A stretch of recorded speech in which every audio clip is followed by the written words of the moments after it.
We left off talking about colonization, and we talked about the Chesapeake colonies, particularly Virginia, Maryland, and the Carolinas. We talked about the introduction of slavery. We talked about the need for a large labor force. We discussed how they made their money through the plantation system and the large land holdings. And we talked about the dissatisfaction with some of the newly nouveau riche, if you will, people who had come over as indentured servants, and after working off their time, whether it be 5 or 7 years, they were now given land. And they expected to be treated the same by the government as were the upper class, if you will. That was going to lead to a watershed event, which was, of course, Bacon's Rebellion. Bacon was egged on. You caught that, right? Bacon, egged on. Sorry. Anyway, by an unresponsive government. Namely, the government was not protecting them from the Indians. And they felt that that was the government's duty. And if the government shirked that duty, broke what we're going to call a covenant between the people and the government, then they had a right to overthrow that government, which he did. And that was going to lead to a mistrust of indentured servants and a further reliance down south on slavery. Now, that leads us to New England. You've got a different dynamic here. You now have religion playing an oversized role. Not that religion was unimportant down south. That's not the case. But the type of religion that's going to be exported into New England and the reasons for those people coming there, quite different from those who are going down south. And that's going to lead, of course, to a couple of different areas. These initially pilgrims were rebels against the Church of England. They felt that the Church of England was too Catholic, if you will. And so they, and I'm sure you all know the story about the pilgrims, they had moved to Holland. And while there, they found that their children were becoming Dutchified, the Dutchification of their children. So that led them to seek a way to get over to the New World. And of course, they would do it through the London Company. The deal was they were supposed to land somewhere down in Virginia and work off the money by working on the land, et cetera, et cetera, et cetera. Okay, fine. We all know they don't get there. And the Mayflower, now keep in mind, the Mayflower has roughly 120 people on it. Men, women, and children. Only half of them are pilgrims. Only half of them are rebels against the Church of England. The other half are just people looking for a new start. So it's already a mixture, if you will. They land way north of where they're supposed to be, obviously, in Massachusetts, along Cape Cod. And before debarking from the ship, they are going to sign what becomes known as the Mayflower Compact.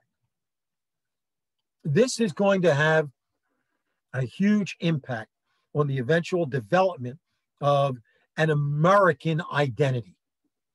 In that compact, they are going to discuss the fact that they are signing a covenant between themselves and the government that they're going to form, and that the power of that government starts at the bottom. It starts with the people and it goes to the top. That was an idea that had been secretly whispered about through various halls in Europe, but was never put in practice. This is going to be wildly different in that respect. And then, of course, when they land, they're now going to be influenced tremendously by the environmental aspect of their settlements. So here they are. They're in Massachusetts. They feel no longer obligated to the London Company, because the London Company had made for them The idea that they were, of course, going to land in Virginia, that's not happening. So they felt they were on their own. So hence the Mayflower Compact, govern themselves, send that copy back to the king, hoping to get a royal charter, et cetera, et cetera. Once again, these are a people that are going to be dramatically helped by the Indians, two of which had already lived in England. They had been kidnapped on an earlier voyage by some shippers and spent a good deal of time in England. So they had a working knowledge of the language, and they were going to prove invaluable to these people. So any early successes that they experienced, again, they were going to owe it. End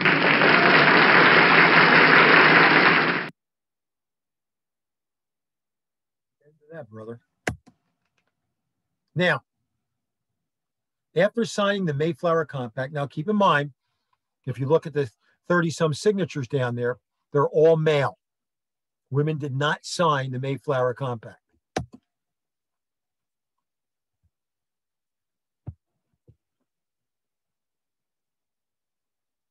Former Congressman George Nethercutt presents U.S. History by the Minute. Knowing about our country makes us all better Americans. The Mayflower Compact is not some new energy-efficient little car. It's much more than that. Way back in 1620, 102 pilgrims seeking religious freedom set out from England on a small ship called the Mayflower. 66 days later, they end up in what is now Massachusetts. But before they get off the ship, they sign a compact, an agreement, pledging to start a new colony and establish a new form of government. As they go on to build other colonies, they taste independence and form a new country, the United States, based on representative government. The principles of the Mayflower Compact have lasted for over 2 centuries, providing us with essential rights and freedoms that we all enjoy today. American history is our story. Knowing our history makes us all better Americans. For more information, visit nethercuttfoundation.org. U.S. History by the Minute is brought to you by Supercuts, Garco Construction, and Washington Trust Bank. Thank you, Washington Trust Bank.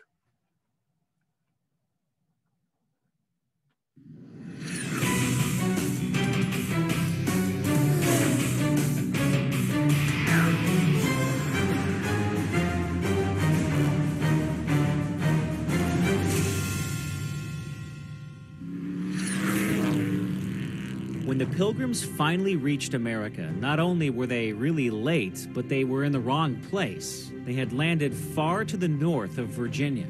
This was a big deal because this was not where the land patent stated they were to settle, and it meant that winter would soon be upon them, and they were low on food and supplies.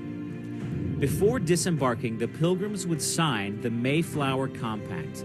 The Pilgrims knew that some earlier settlements in the New World had failed due to the lack of government. The Mayflower Compact was a social contract in the form of a sacred covenant sworn before God, in which the settlers stated their purpose for coming and consented to follow the rules and regulations of the government for the sake of survival. The government, in return, would derive its power from the consent of the governed. The short little agreement is often referred to as the very foundation of the Constitution of the United States and a cornerstone of American government.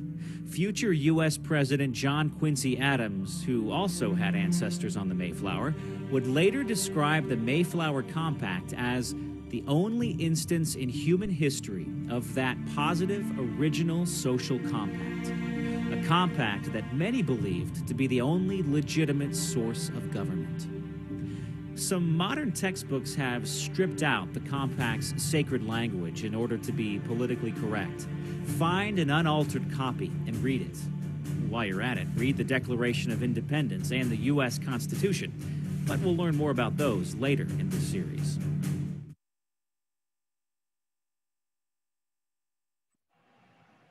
So, Mayflower Compact, social compact theory, the idea that government exists to serve the people and that power flows from the bottom up. Not only did they bring that relatively revolutionary idea, if you will, all right, they brought with them their religion. And of course, the Pilgrims come over around 1610 and following, or 1620, and following them are going to be the Puritans. And the Puritans come over in droves. They bring with them a form of religion known as Calvinism, the idea that you are predestined from the minute you're born. It has already been decided whether you're going to be saved or you're going to go directly to hell. And how do we know who has been saved? Well, of course, they would become, as you see on the screen there, visible saints.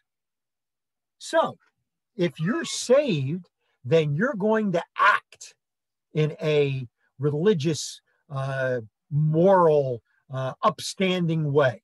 And if you're not saved, well, of course, you're going to act differently. So you've got kind of a conundrum here. How do we know who's saved? Well, we know by the way they act, but are they acting because they want to appear to be saved? So you don't earn salvation. It has already been granted or denied you. And this was going to cause, obviously, a rift within the religion, and it's going to cause a problem. Now, these people are separatists, which means in England, you had an official religion, the Anglican Church. They had broken away from that official religion and had started one on their own. And as such, some people claim that this was in New England a theocracy, that the government was run by the religious. However, you will find in their governing documents that they, even though they are heavily influenced by religion, they will not allow their pastors, their reverends to hold elective office. So there is a demarcation there between the two, between church and state, even though they do both overflow because of the strong sense of religion among that community. Now, you're as cold as ice. That man, Jonathan Winthrop, is going to be elected time and time again as governor of Massachusetts Bay. He refers to this as a city on a hill. And what he's referring to is the idea that it is a shining example of how government and life, generally speaking, should be. Of course, under the auspices of the Puritan religion. So Massachusetts is going to become one of the largest colonies as more and more people flock to it. Many of them, of course, Puritans, but not all. And there are going to be some that resent the Puritan influence.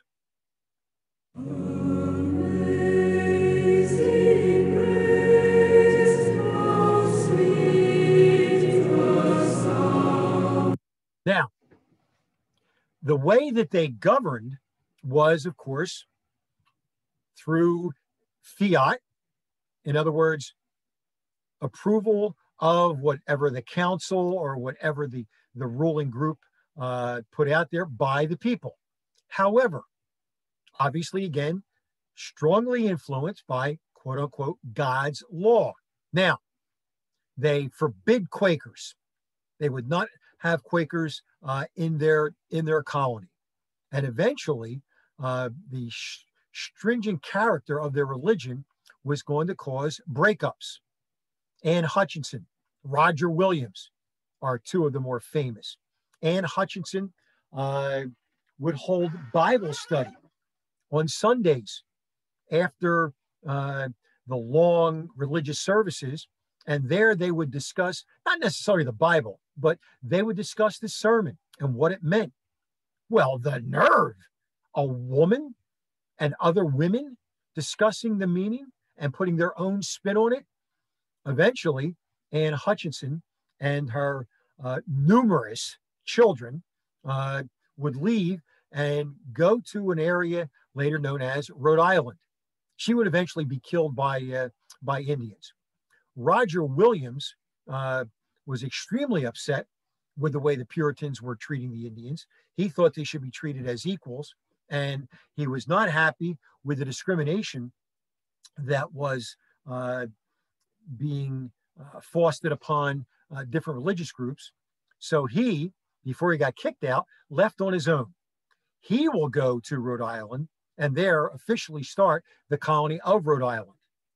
The Indians are going to be helpful to him because they know of his attitude towards them as opposed to the Puritans. So already there were breakups, and there's going to be more. But as we get later in the 1600s, as you see on the screen, there is a loss of religious zeal. More of life is being taken up with the daily struggle of survival than it is with the Bible.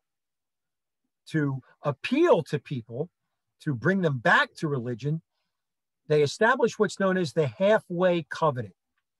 In other words, yeah, you're not fully a Puritan, you may not fully be saved, but if you do A, B, and C, we'll admit you into the religion. So they're making it easier and kind of downplaying this determinism that ruled their religion. But eventually this is going to result in something known as the Salem witch trials.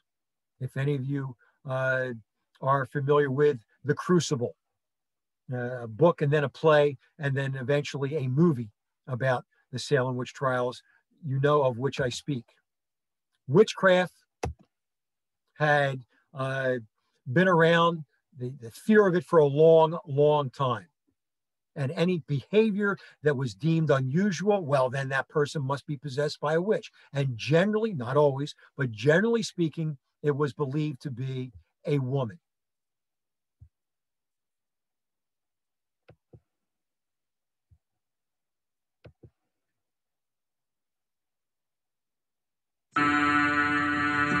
For Betty Paris and her cousin Abigail Williams, life in 17th century Salem was strict. As daughter and niece of the Reverend Paris, they were not allowed to have games or toys.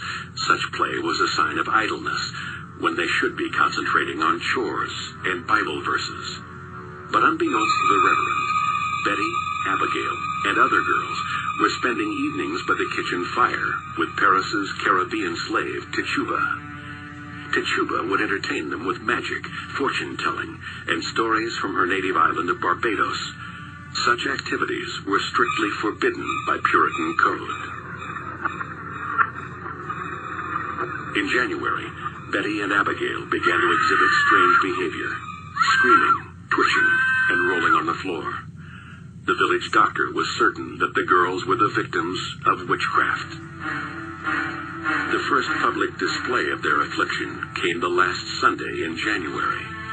As her father read from the pulpit, Betty Paris screamed and fell into a fit. Other girls, including 12-year-old Ann Putnam, followed. One barked like a dog, another flapped her arms like a bird, others writhed as if being choked. Frightened by the hysteria, the townspeople begged the girls to identify their wicked tormentors. With pressure mounting, the girls finally cried out 3 names: Tituba, Sarah Good, and Sarah Osborne, a slave, a homeless beggar, and a sickly old woman who had married her servant. 3 social outcasts who were despised and distrusted by the townspeople. When the 3 accused witches appeared before the magistrates, Osborne and Good maintained their innocence, but Tituba, perhaps frightened after being beaten by Reverend Paris, confessed and claimed there were other witches in Salem. Her admission of witchcraft sparked a wave of paranoia and accusations. The girls began to point fingers at other townspeople. They claimed that spirits of the alleged witches would secretly visit and hurt them. No one was safe from their accusations. There was Rebecca Nurse, the gentle grandmother and pious churchgoer. John Proctor, the wealthy farmer who had warned against the girls' outbursts. Even Dorcas Good, the little 4-year-old who would spend months chained to the prison wall.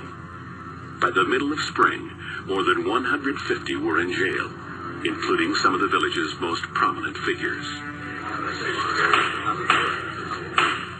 Salem witch trials began June 2nd, 1692. 8 days later, local tavern owner Bridget Bishop became the first alleged witch to be hanged on Gallows Hill. In the coming months, 19 more innocent victims were hanged, including the former pastor of Salem. Just before his hanging, George Burroughs flawlessly recited the Lord's Prayer, supposedly impossible for a witch. But this proof of innocence could not save him. Another man, Giles Corey, was pressed to death under a pile of stones after he refused to stand trial. 4 other men and women would die in jail. The accusations continued into October, as the afflicted girls cried out names of Massachusetts' most reputable citizens. Now, eventually, they are going to accuse the wife of the governor of Massachusetts. And that's when he says, okay, that's it. We're stopping it now. So this got carried away, obviously.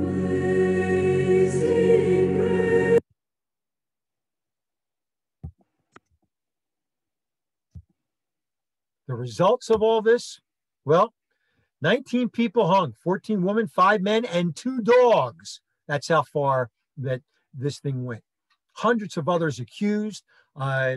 Some people, rather than face the punishment of execution, admitted to being witches. Others were expelled from the colony.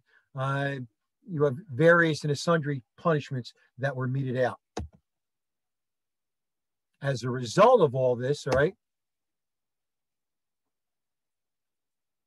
you're going to have a great fear of the influence of religion upon normal, everyday happenstance.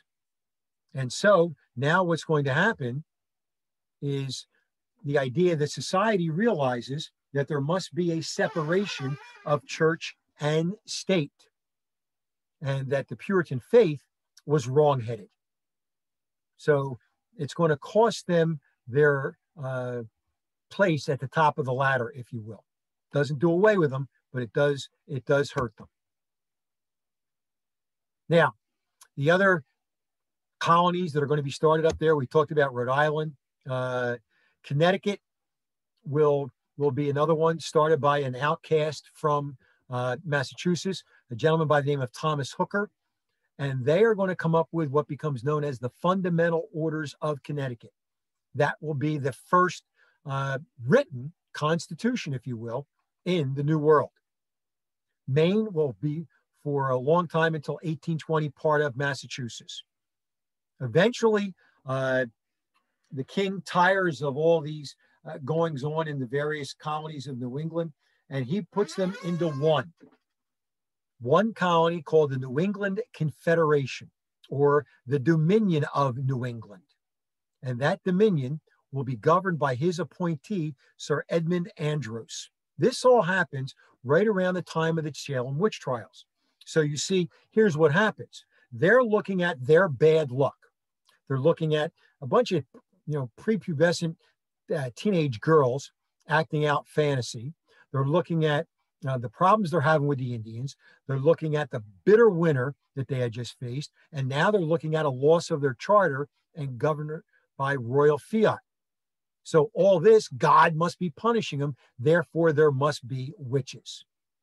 Now, the Dominion of New England is going to be an attempt by the king to establish some control over the colonies. Remember, we talked about salutary neglect. Well, now all of a sudden, they realize that the governing principle should be one of, you see it there in red, mercantilism. Mercantilism is the idea, pardon me.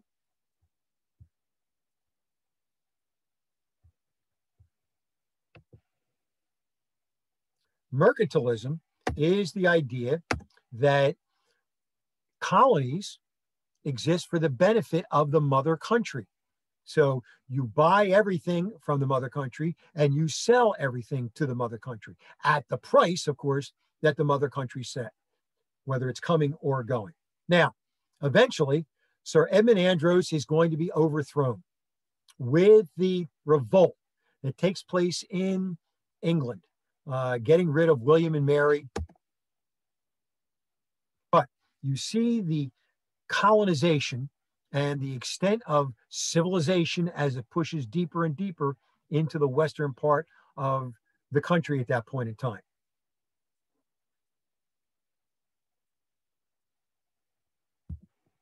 Now, the Middle Colonies, of course, that's us and Pennsylvania and Delaware, parts of New York. We all know, of course, of William Penn. Penn is a Quaker. His father was also a Quaker.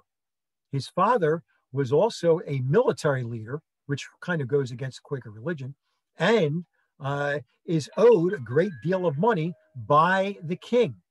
So Penn, taking up for his father after his father passed away, told the king, look, instead of you giving me money, this is going to be nothing off your back. Why don't you give us land where the Quakers can go? Well, two birds killed with one stone. The king gets rid of his debt by basically saying, okay, you're going to have that land over there, number one. And number two, he's getting the Quakers out of England.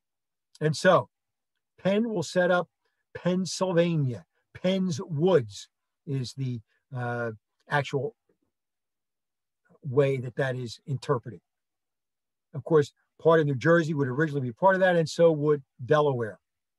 This is going to become a melting pot because Penn, very in touch with and sympathetic with the discrimination that went against the Quakers, is going to allow everything and everybody that wants to come into Pennsylvania to settle.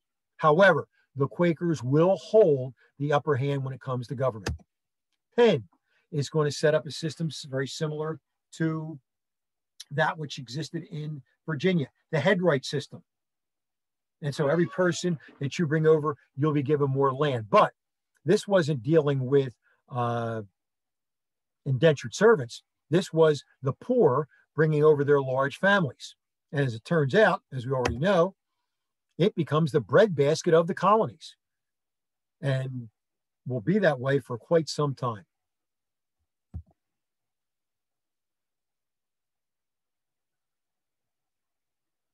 The Middle Colonies are probably the most diverse of all. It was a natural place. Philadelphia, of course, becomes the largest city for quite some time. Less aristocratic because there's no royal charters given to individuals, with the exception of Penn, who is an absentee landlord. He does not settle in Pennsylvania himself, right? And you're going to find the beginning of industries. So all of that is going to, again, here's where geography and environment come into play.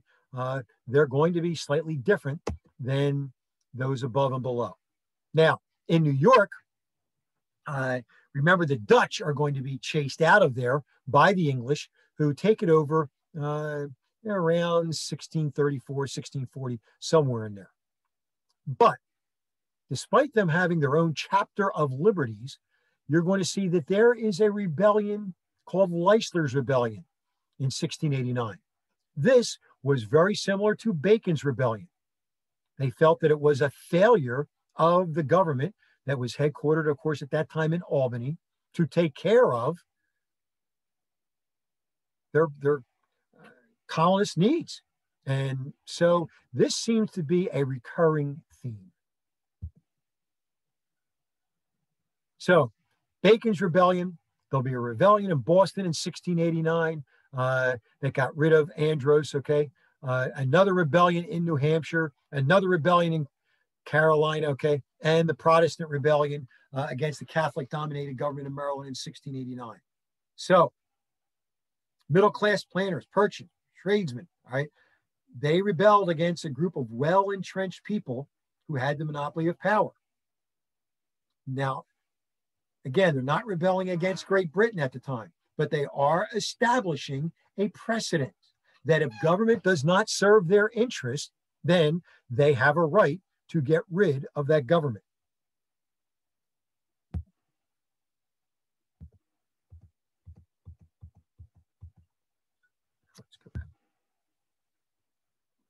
So it appears as if it's a class struggle.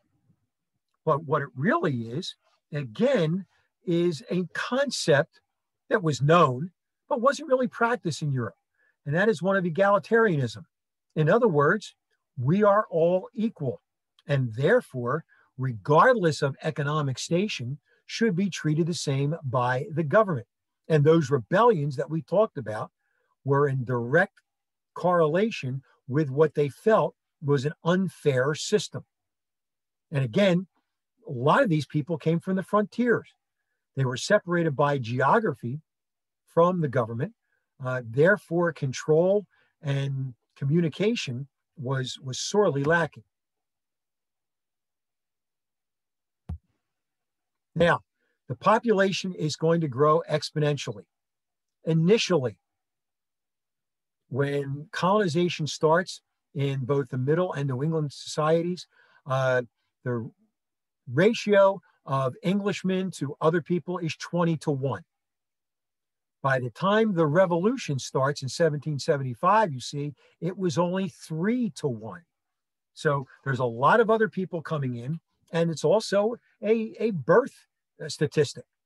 Many of the people, I mean, think about it. By the time the revolution starts, most of the people that are living in the colonies had never been to England. They may have been of English heritage, but they had never been there. So their connection was somewhat tentative.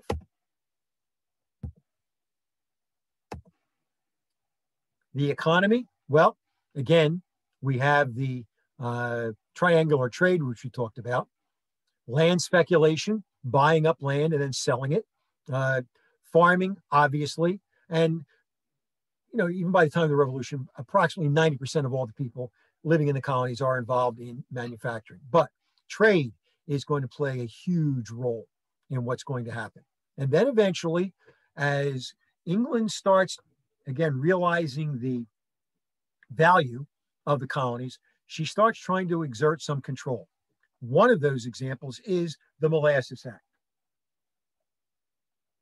Now, this was rather slow in coming. You see where I went with that, right? Molasses Act, slow. Anyway, what they were doing was, remember the triangular trade, molasses to rum to slaves. Well, they were saying that the molasses that they bought, rather than coming from the French and Spanish West Indies, had to come directly from the islands that was controlled by England. Well, of course, it was more expensive. And that was going to put a dent in the colonial economy. And so what did the colonists do? Resorted to smuggling and ignoring the rules. Education plays a huge role in the development of New England. Most of the people in New England could read. Why? Because they wanted them to be able to read their Bibles. So it's an extremely literate society there. There is some public school in the Middle and the South. Is generally education by the individual, hiring a tutor to come in and tutor your kids. George Washington never attended school. Thomas Jefferson did, went to college at age 16 at William and Mary. College itself, few and far between. Most of them were of religious bent, trying to turn out ministers. Harvard, Yale, and Princeton were divinity schools. The first non-divinity school would be the University of Pennsylvania. And of course, all of these eventually morphed into the Ivy League. Now, religion, again, huge part. I have sinned against you. Jonathan Edwards, a religious zealot in the colonies, all right? And he is going to be responsible in part for something that's exported by a gentleman named George Whitefield. And that is something called the Great Awakening.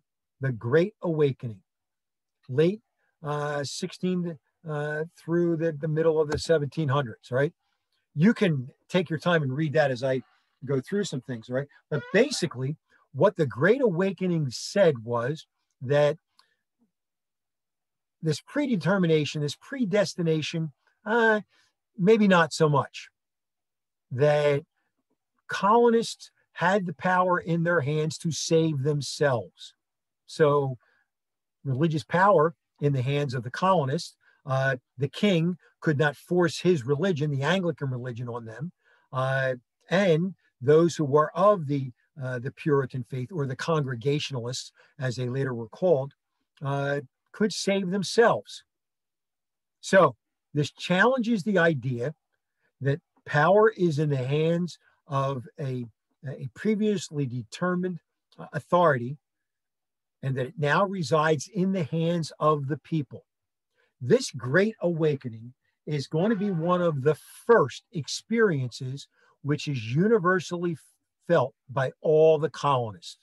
Now, what do I mean by that? Well, people in Massachusetts are going to go through the same type of awakening as the people in Virginia, in Pennsylvania, in New Jersey. So it will be, however tenuous, a union between them, a common experience, and now they can start to think of themselves not just as English, but as Americans. So it's going to start to give them their own identity.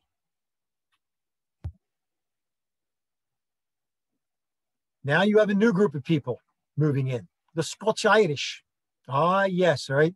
People from Scotland who were sent over to Ireland, intermarried with them. These were people that were not too fond of the British.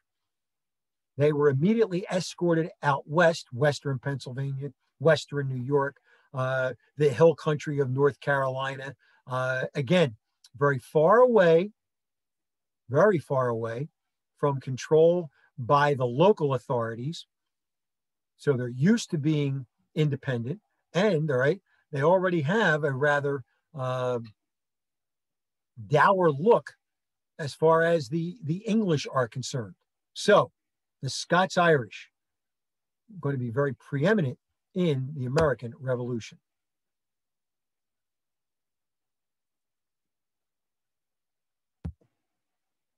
So what do we have? Colonial development, ties to England, which are getting weaker and weaker. The more the distance plays, the more the environment plays a part in all of this. These people realize that they are Americans. And so the commercial, the planter, the farmer class, classes that were rather small in England, are not so small in America. And so this egalitarianism that we talked about, this religious experience, this need to adapt, and the early experiences with the social compact, all of this is going to serve to set the table for the American Revolution. But there will be an event which will bring this all into focus. And that's something we'll talk about later, namely the French and Indian War.